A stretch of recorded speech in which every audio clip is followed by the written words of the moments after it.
IBPS clerk ப்ரிலிம்ஸ்ல கேட்ட ஒரு speed and distance question தான் நம்ம இந்த வீடியோல பார்க்க போறோம்.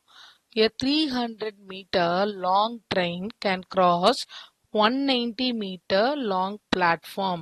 ஸோ ஒரு ட்ரெயின் வந்து ஒரு பிளாட்ஃபார்மை கிராஸ் பண்ணுது எவ்வளோ நேரத்துலனா 14 செகண்ட்ஸில் கிராஸ் பண்ணுது.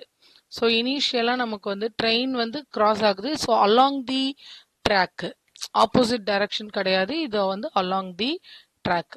இப்போ நம்ம டோட்டல் லென்த் எப்படி கால்குலேட் பண்ணுவோம்? டோட்டல் லென்த் ஈக்குவல் டு ட்ரெயினோட லென்த்து வந்து நமக்கு 300ன்னு கொடுத்துட்டாங்க, ப்ளஸ் நம்ம பிளாட்ஃபார்மோட லென்த்து. ஸோ பிளாட்ஃபார்ம் லென்த்தையும் ட்ரெயின் லென்த்தையும் ஆட் பண்ணால் 300 ப்ளஸ் 190, ஸோ டோட்டலாக 490 மீட்டர் அப்படின்னு வந்திருக்கு. இது வந்து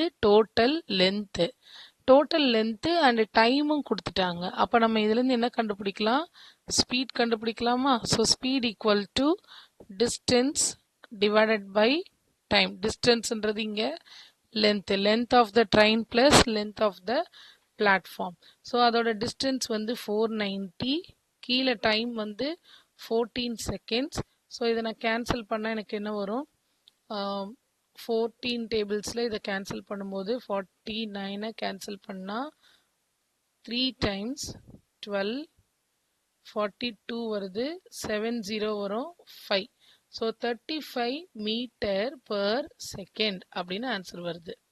ஸோ இனிஷியலாக எனக்கு என்ன கிடைக்குதுன்னா 35 meter per second.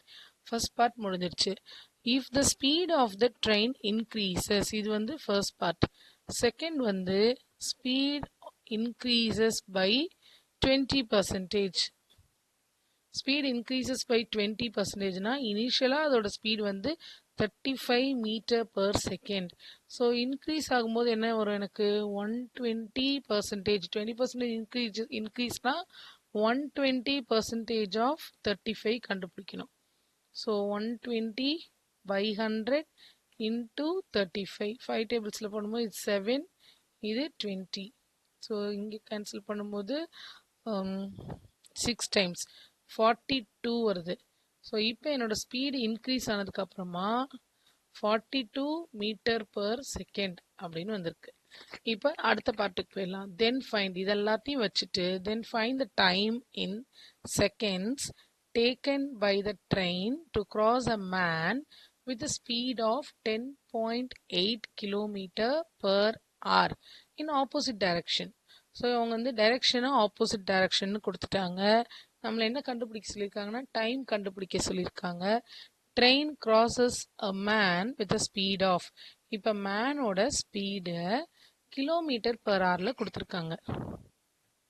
So first speed கண்டுபிடிச்சோம், அப்புறம் ஸ்பீடு இன்க்ரீஸ் ஆனால் என்னென்னு கண்டுபிடிச்சோம். இப்போது மேனோட ஸ்பீட் வந்து 10.8 கிலோமீட்டர் பர் ஹவர். இதை நம்ம சேஞ்ச் பண்ணோம்னா 10.8 into 5/18 மீட்டர் பர் செகண்ட். ஏன்னா கொஷின் வந்து செகண்ட்ஸில் கால்குலேட் பண்ண சொல்லியிருக்காங்க. இதை நம்ம கேன்சல் பண்ணால் என்ன வரும்? 8 வந்து கேன்சல் பண்ணும்போது 18 இதை கேன்சல் பண்ணும்போது நமக்கு 3 மீட்டர் பர் செகண்ட் அப்படின்ற ஆன்சர் வருது. இப்போ நம்ம இதுக்கு அடுத்த பார்ட்டில் என்ன கண்டுபிடிக்கணும் அப்படின்னா, நம்ம கொஸ்டின் வந்து find the time taken by the train to cross a man in opposite direction கொடுத்துருக்காங்க. ஸோ ஆப்போசிட் டைரக்ஷன் கொடுத்ததுனால நான் என்ன பண்ணணும்? இதோட ஸ்பீடும் ஏற்கனவே கண்டுபிடிச்ச அந்த இன்க்ரீஸ் ஆன அப்புறம் உள்ள ஸ்பீடையும், இது வந்து ரிலேட்டிவ் ஸ்பீடை நான் கால்குலேட் பண்ணிக்கிறேன். ஸோ ரிலேட்டிவ் ஸ்பீட் அப்படின்றது 42, இன்க்ரீஸ் ஆன அப்புறம் உள்ள ஸ்பீடும் மேனோட ஸ்பீடு 3. ஸோ டோட்டலாக 45 மீட்டர் பர் செகண்ட். இப்போ எனக்கு கொஸ்டின் வந்து டைம் கண்டுபிடிக்கணும். ஸோ டைம் ஈக்குவல் டு, நம்மளோட ஃபார்முலா என்ன? Speed equal to distance by time. அப்போ டைம் ஈக்குவல் டு என்ன வந்திருக்கும் எனக்கு? Distance by speed. இப்போ டிஸ்டன்ஸ் அப்படின்றது இங்கே கொஷினில் பாருங்க train to cross a man. So train மேனை கிராஸ் பண்ணும்போது மேனுக்குன்னு அங்கே எந்த டிஸ்டன்ஸும் இருக்காது, எந்த லென்த்தும் இருக்காது.